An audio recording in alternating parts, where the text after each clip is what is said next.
সীমান্তে কোনো ধরনের নিরাপত্তার কোনো অভাব নেই।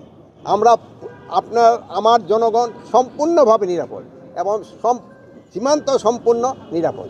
আমার বাহিনী সবসময় যে কোনো পরিস্থিতি মোকাবেলা করার জন্য প্রস্তুত আছে। কোনো রকমের অশান্তি এখানে বর্ডারে হবে না। আল্লাহ দিলে পুশিংয়ের সংখ্যা বেড়েছে, এই জন্য আমরা প্রতিবাদও করেছি। বাট যারা আমাদের দেশি, আমাদের বাংলাদেশি, যেহেতু আমাদেরই ভাই, তাদের ক্ষেত্রে আমরা বলছি ভারতকে যে তোমরা প্রপার চ্যানেলে পাঠাও।